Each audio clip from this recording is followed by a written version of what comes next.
Ne vous y trompez pas, derrière sa mer d'huile et son grand ciel bleu, la Côte-Varoise pense encore ses plaies quelques jours seulement après les graves inondations qui ont ravagé la Londe-les-Morts. Au cœur de la mobilisation sur le terrain, les agents ERDF ont comme souvent été confrontés à l'urgence, car la remise en service du réseau n'est jamais aussi nécessaire qu'en période hivernale.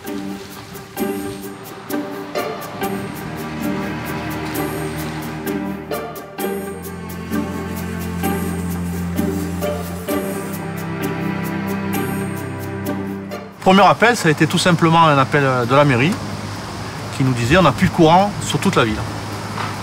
Donc affolement général, puisque là, plus de courant sur toute une ville, ça arrive très peu. Le constat des agents sur le terrain était vraiment un constat de scène de guerre. L'agence de conduite des réseaux, donc, qui voit, elle, l'ensemble des réseaux qui sont impactés par les intempéries.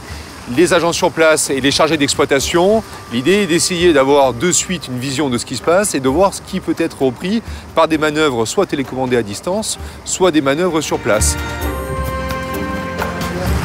Bonjour, vous nous avez appelé? Oui. Pour intervenir, on avait entre 8 000 et 10 000 clients coupés dimanche matin. Ça vous prend au tripes, quoi, parce que quelque part, c'est votre région, c'est votre ville, c'est vos amis qui sont là. Donc on était confrontés premièrement au problème électrique, bien entendu, pour alimenter nos clients. Et deuxièmement, on est très vite confrontés au problème humain. Voilà, vue du toit lorsque j'étais sous les tuiles. Là, il y a 1,50 m d'eau. C'est un mur de boue et d'eau qui avance. Dans la tête, beaucoup de choses se passent. Et il faut absolument continuer ce qu'on a commencé jusqu'au bout. Dire je reste jusqu'au dernier moment pour sauver mon bien. Parce que si on commence à s'éparpiller, on n'y arrive pas et puis on risque d'être emporté. Lorsque le RDF arrive, c'est un peu nos sauveurs quelque part. C'est vrai que RDF est allé très vite parce qu'on ne pensait pas avoir l'électricité même le lendemain. Et voilà. Super. Ça va? Oui, ça va. Le moral? Oui. Vous avez repris? On a repris. Pratiquement dans la même journée des inondations, on a eu l'électricité, quoi. Et ça a été un point positif, déjà, à nous remonter un peu le moral. Parce qu'on croyait en avoir pour beaucoup plus longtemps. La solidarité, eh bien, c'est dans ces drames qu'on la voit. Donc on est rentré dans la salle Yann Piat, on croisait quelqu'un de la Croix-Rouge, quelqu'un de la mairie qui venait apporter de l'eau. Aujourd'hui, des gens comme ERDF et la protection civile commencent à avoir des habitudes de travailler ensemble parce que ce sont des professionnels et du service public et de l'intervention en temps de crise. Et on voit le bienfait de préparer avant les crises un travail en commun.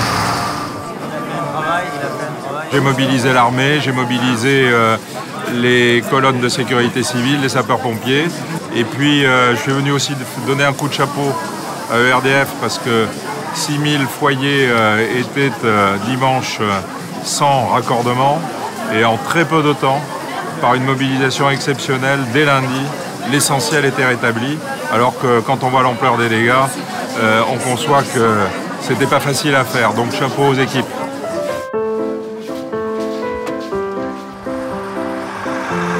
On va voir le poste Cervantes. Dimanche, il a été inondé. L'eau est arrivée au-dessus des bornes moyenne tension. Le travail n'est jamais terminé après ce genre d'épisode climatique important. Les réseaux ont beaucoup souffert. Il faudra diagnostiquer l'ensemble des réseaux, voir ce qui a été impacté, supprimer les réparations provisoires pour revenir sur le définitif, et puis réparer notamment les maisons secondaires dans lesquelles les propriétaires ne sont pas encore revenus. Donc non, il y a encore du travail pour quelques semaines sur la zone pour les équipes de ERDF. On ne compte pas les heures, on est là, on est disponible, on est au service du client. Et là, le mot service public, on écrit avec un grand S, parce que c'est vraiment notre cœur de métier. Et il n'y a pas de fatigue, quoi. La fatigue, elle viendra après. Pour l'instant, on en est à se rapprocher des gens.